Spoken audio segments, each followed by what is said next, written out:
Good day again, brothers and sisters. Hallelujah. It's time for our supplement. I am trusting, Lord, na kamo mismo, as has already been mentioned last week, you take a personal responsibility for your own growth, your own spiritual growth, your own maturing in His name. So, muna, basa ka pirmi sa pulong nimo, pulong sa Ginoo, aside from this one. Ikaw yung nagabasa ka, na kay mga break time, na kay mga extra time, spare time, kanita sa pagbasa sa pulong sa Ginoo. Always ask the Holy Spirit to teach you personally, to reveal these precious words to you. He is the Spirit of wisdom, revelation. You will know the Lord better, and you will know the Lord more when He works in your life in that way as you invite Him. Muna nga, paspas yun, kay daghang kayong naghulat nga maka-receive og sana ministry gikan kay Lord, pinagi kanimo. Amen. Na? Praise God. Siyempre, ampo pirmi, na ayaw kalimot, nitin mita magampo, na tay buntag nga alas 5, paingon sa alas 6 nga Zoom prayer. Apila na to pirmi na, no? Labi na karon kay we are in a season also of doing some fasting. Ayan. God's strength be upon us. Hallelujah. For this lesson, no, let us, in doing the work of the Lord, let us believe for the miraculous to happen. Yan, no? Ato bang dumdumon ba nga, we only do a little part, the rest of that God will do because it is His work. We are just but instruments in His hands. Hallelujah. And I will show you 3 very important narratives here in scriptures that highlights the fact nga na mga okasyon yun nga maghimo ang Ginoo milagro niya, automatic ang mga resulta niya ba? Na siya. Atong una nga tanaw ng Mark chapter 4. Mark chapter 4 verse 26. Paingon sa verse 29, parabol man ni siya diri. He also said, this is what the kingdom of God is like. A man scatters seed on the ground. Night and day, whether he sleeps or gets up, the seed sprouts and grows, though he does not know how. All by itself, the soil produces grain, first the stalk, then the head, then the full kernel in the head. As soon as the grain is ripe, he puts the sickle to it because the harvest has come. Hallelujah. Amen. Parabol man ni siya, no? Pero as you can notice sa mao nga parabol, naay farmer nga nagsabwag og binhi, no? Nagsabwag siya og binhi according to verse 26. Nagsabwag siya, gisabwag niya ang binhi din na sa yuta. Unya ang verse 27 nagingon nga night and day, and gabi ug adlaw, whether he sleeps or gets up, natulog ba siya o nagbangon, the seed sprouts and grows. Ang binhi na buhi unya nitumo. Unya ang nagpugas wa sa kaybaw sa unsang paagi nga nabuhi ug nitubo. In other words, igo lang siya nagsabwag, wala na dayon siya gilaing gibuhat, no? Pwede na siyang matulog, pwede na mubangon, wala na niya giatiman ko.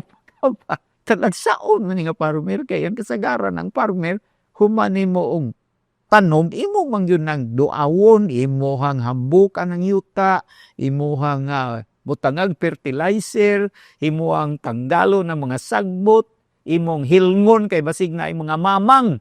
Kanisiya nga story, wala. No, ang nagpugas, igo lang nagsabwag, very little participation. Pwede siya man tulog, bangon, tulog na sad. No? Pero ang binhi na buhi rag iya nitubo. Wa gid siya kaybog sa unsang paagi nga naingon ato. Unya ang verse 28, all by itself. Hallelujah. Kining all by itself, no, sa English man ni, sa iyarang kaugalingon, ang soil nagproduce og grain. First, ang stalk niya, ang punuan, dayon ang ulo, and dayon ang kernel in the head na dayon. Pero kaning all by itself, gikan ni sa Greek word nga automatos.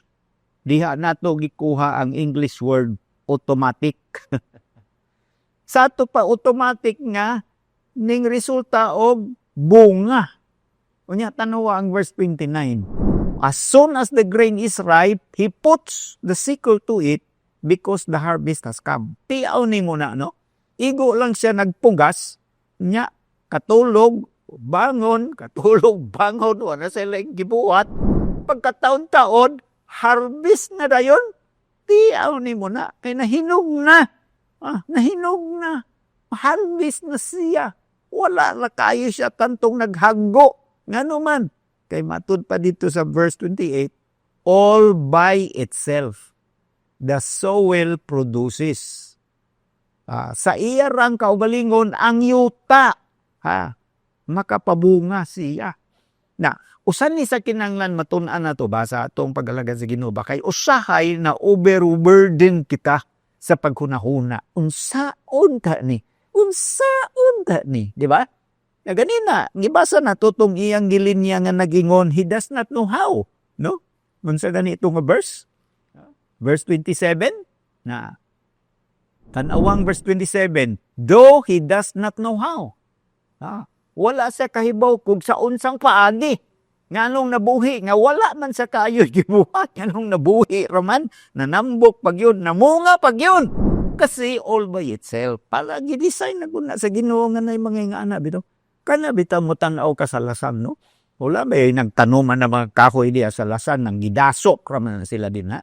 Pero, mabuhi raman sila, managko pag yung nagkahoy, over a period of time, dagko ako niya, ang mga kahoy diya nga nagabunga mo, bunga raman na sila. Why atiman na?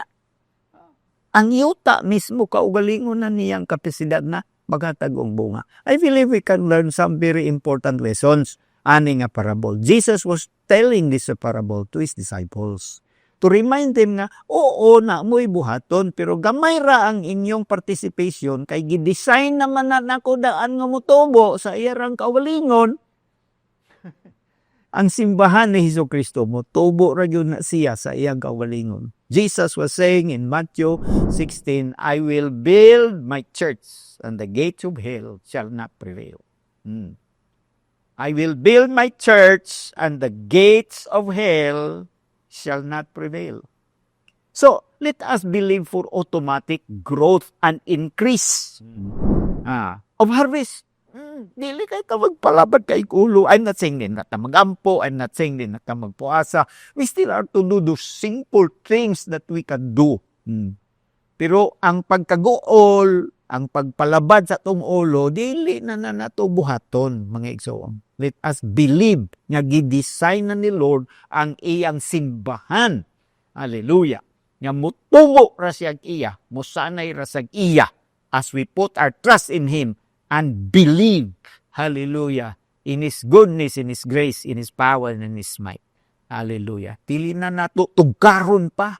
No? Ato pugaon pa yun ang atong utok para masamtan yun nato how He works in His works. Dili na.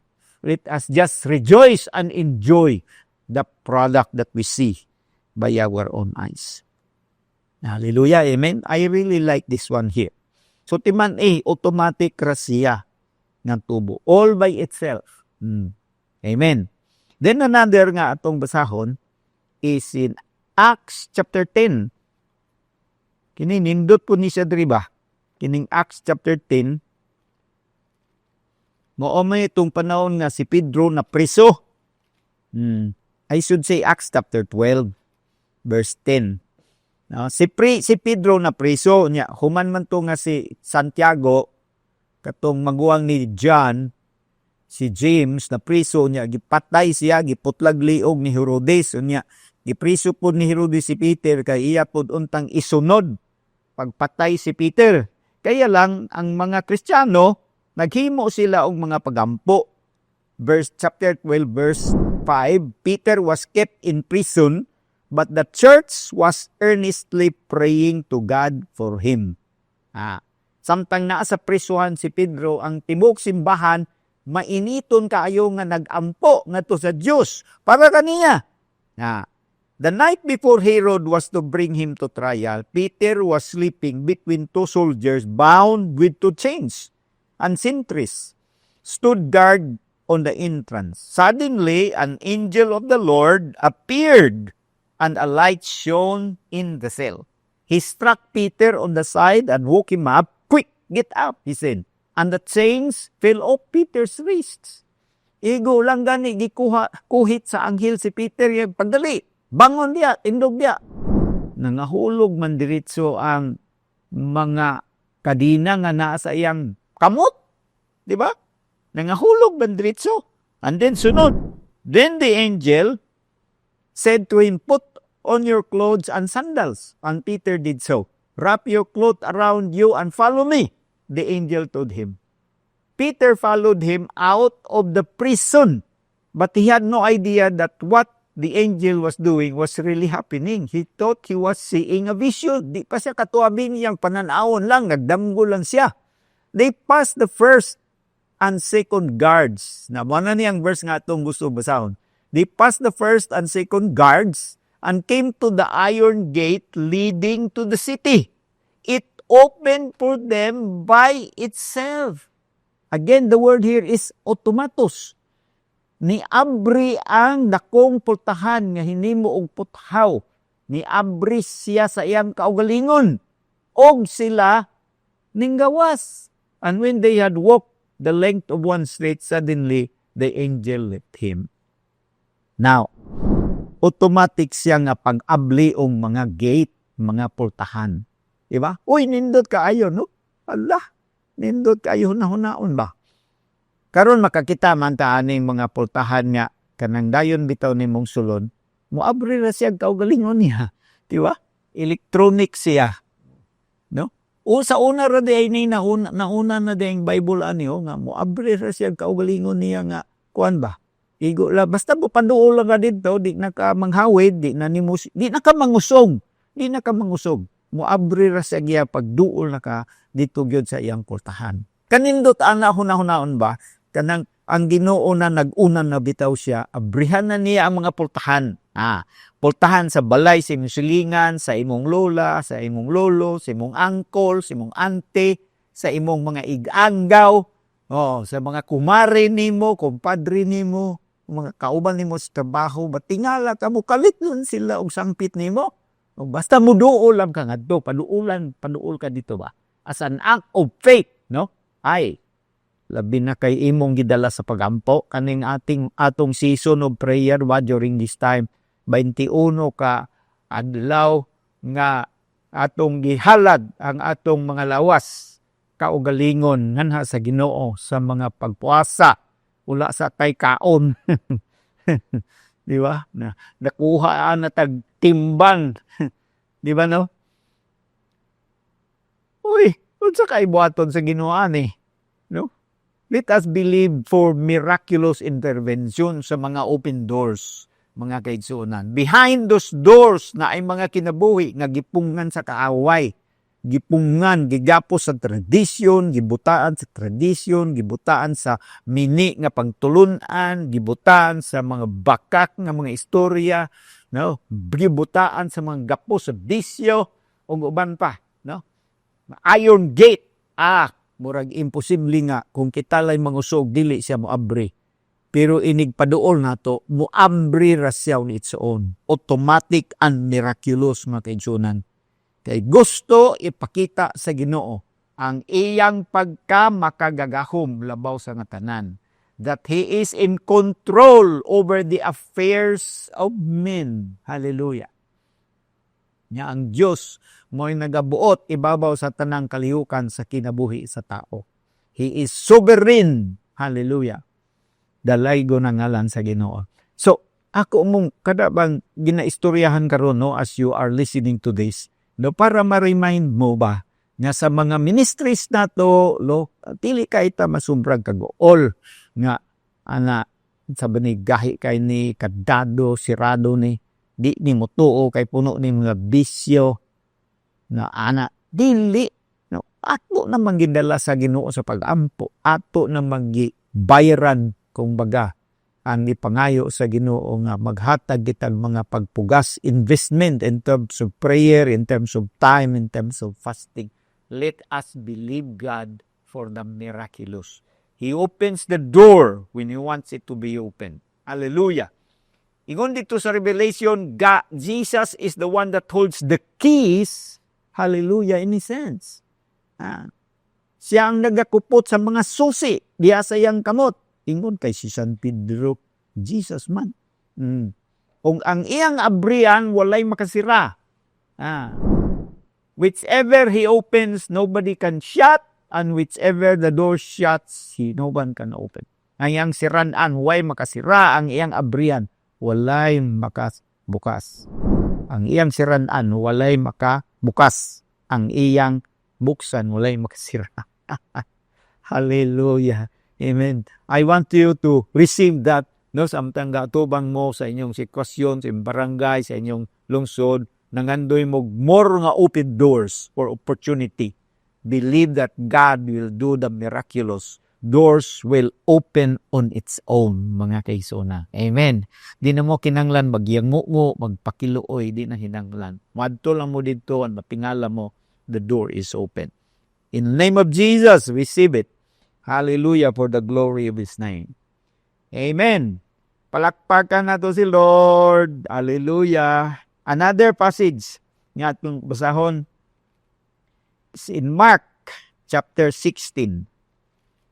Mark chapter 16. We start sa verse 2. Mark chapter 16. Verse number 2. Ingon diri, very early in the morning, very early on the first day of the week. First day of the week in Jewish calendar is Sunday. That's the first day of the week.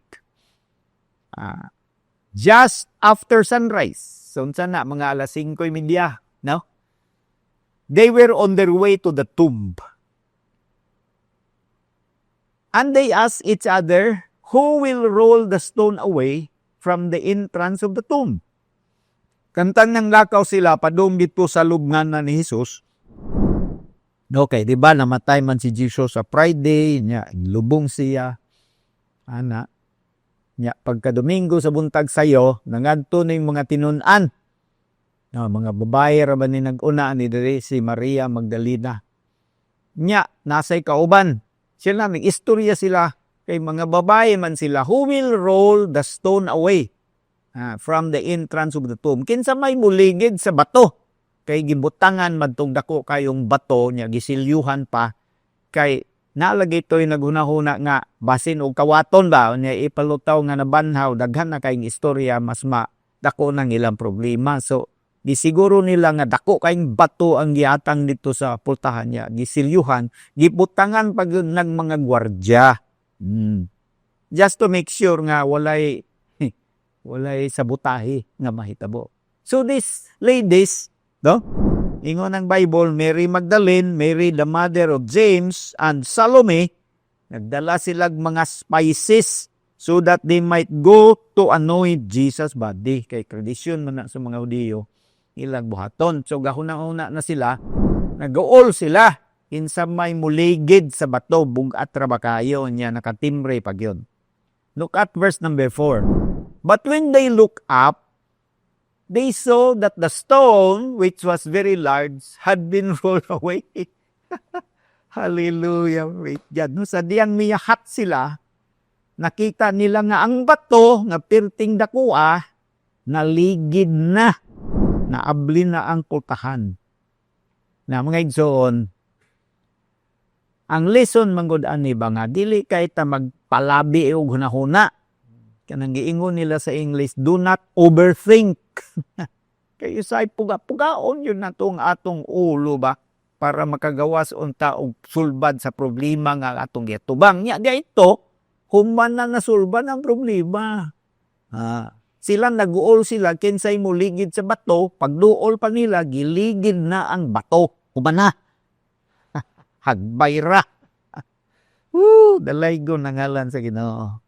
All these lessons, mga kaigsunan, karong buntaga, mag-remind sa toa nga oo, naa kitay pagabuhaton. Natay participation, but let's do this in a joyful way, no? In a trustful way. Nga dili ta mag-overthink, dili ta mag-over-anxious, dili ta magsigig pangaot sa atong ulo, dili ta mahadlok, dili ta babalaka, dili man gini atong trabaho kay Lord man. Kining ministry iyaha man ni. Himaya og dungog iyaha pon. Ana, di ba? Let's do our little part. Sa huwag tagamay binhi. Pwede po ni mo nga, ikaw good. Pero dili kaayo ba nga murabag kung wala kay buhaton, wala na sad say buhaton. Dili pod kay on its own man. All by itself man. Giset sign naman sa Ginoo by DNA na ang church nga motubo gyud siya. In fact, ang simbahan ni Jesucristo since the day of Pentecost down through the ages until now, the Church of Jesus Christ keeps on advancing. Kung asa ganitong pinakalisod nga lugar, dito ang simbahan ni Jesucristo, grabe nga motubo ang gahom sa Dios nagapasudayag sa hilabihan. Only in Western and free countries nga ang simbahan sa Ginoo naluya.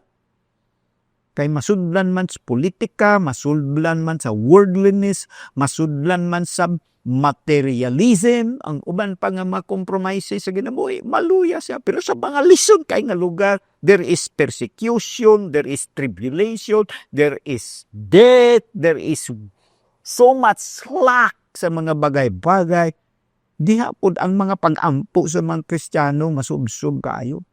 Diha pod ang grasya sa Dios niya ginabuhos sa labing daghan na paagi.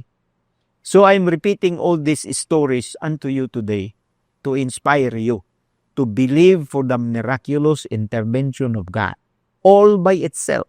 Hallelujah. Amen. Ang pultahan na abrira siyang kaugalingon. Ang yuta ni tubo ra ug unya na munga. Hallelujah. Ang nagpugas siya rasad ang nag-ani. Very little ra ang iyang kago. Kanindot kaayo no kung mag-umataan na ba inguna na atong pagpananom ba? No?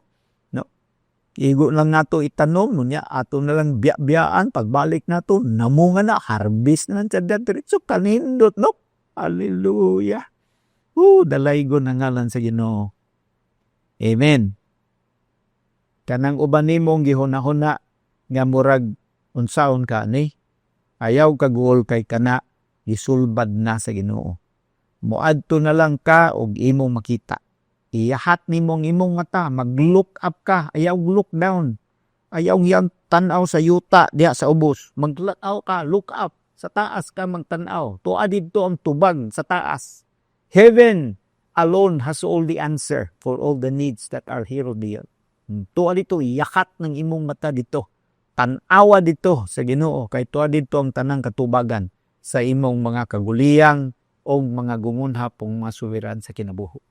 I want us all to keep moving forward this year, no? We are starting this new year 2026. We are still far away, no, to the ends of the year.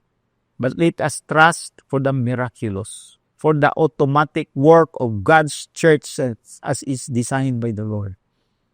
Yes, balikon ko naatay participation, magsabwag sa pulong, magampo, an uban pa. Pero dili ta mag-overthink, dili ta mag-overburden. Jesus nagingon na daan, my yoke is easy and my burden is light. Dili ta magsigig bagulbol, magsigig reklamo. Let us just keep on rejoicing in the Lord and thanking God for the goodness that is showing to us, for inviting us to partner with Him in His glorious and miraculous kingdom work here on earth. Let's thank Him in advance for the souls that shall be saved. Hallelujah. For bodies that will be restored. Hallelujah. For the miraculous provision and even miraculous intervention that He alone can perform. So that all in all, He alone receives the glory. Hallelujah. I want to encourage you also na share sa inyo mga stories and testimonies. No? You can send me a message sa messenger lang. Dali raman pangitaon. O kaha sa ato ang network ng mga network leaders. Send them a story sa mga ginahimo ni Lord nga mga automatic nga ginahimo ni Lord, miraculous nga mga opening of doors, hallelujah, sa eskwelahan, sa ospital, sa police station, sa mall, sa palengke, sa grocery, asa ba? Sa mga balay, no? Balay sa imong kumpare nga kaniya tugayan yung ulo, kalit lang nga nawag nimo. Ana gani nga mga story? Ana, nanangpit sila sa imuha. Nga halos wala kay gibuhat, gamay lang kayo ang imong gibuhat. And yet doors have been opened, swung open. Hallelujah, Lord, behold. Praise be to God. Father, dagang kayong salamat sa imuhang miraculous work, sa imong authentic work, nga ikaw gyud ang nagtrabaho, dili kami. Dili na mo gidrama, dili na mo, walay atik, dili authentic nimo nga pagbuhat. Ikaw gyud ang nagbuhat. Salamat kay dear Lord. Thank you for reminding us nga naa may participation gamay lang. As in the case sa nagpugas, nagsabwa siya binhi. Pero niigib naman lang siya natulog o bangon og natulog. Because all by itself, ang tanom na buhi, nilambo na mga nahinog. And then comes the time when He has to harvest them for your glory and honor. Ang pultahan na abrira sa iyang kaugaling, the gate, iron, heavy, and very sturdy sa kaugalingon ni abrira. Bisan ang pultahan, ang lugmanan ni Jesus, naghunahuna ang mga babae nga kinsang muligid. Pag-abot nila dito, na-discover nila nga humanan na ligid ang bato. There was nothing more to worry because the stone that they thought were heavy was already been rolled away. Salamatan. Lord, nag-una na ka sa mga harbisunon, nag-una na ka sa mga balay, nag-una na ka di sa kasing-kasing sa mga tatay, sa mga nanay, sa mga kuya, sa mga ati, sa mga lolo, nag-una na ka, O Lord God. Gi-prepare na nimo ang ground, and the ground by itself has the capacity to receive the seed, and make the seed grow, and make the seed bear fruit. Hallelujah. Nag-una na ka, David. Let's watch what you will do. Oh, thank you for the miraculous result, O Lord God, of your kingdom work, God. Thank you sa pagsanay sa mga balay-balay, mga tapok, O Lord God. Thank you, God, sa mga dagkong pamilya, mga ilado sa katilingban, na sa kalit lamang, O Lord, mubalitad ang ilang story. Sa mga persecutors nga sa kalit lang, mga kabig nga na kanimo. Pareha sa imong gibuhat, ang Saulo nga gihimong Pablo in a very short span of time, diretso na siya nagsangyaw sa pulong. Sa babay, sa atabay, nga kanhi ay nagpuyog, immoral nga kinabuhi, and just like that, nahimo siyang soul winner sa iyang tibuok nga barangay. Salamat, O Lord, for your quick work. You will do a quick work as you promise in your word. And you are giving us front seat opportunity to behold your miraculous doings. We give you the glory and honor and praises in Jesus' name. Amen. Hallelujah.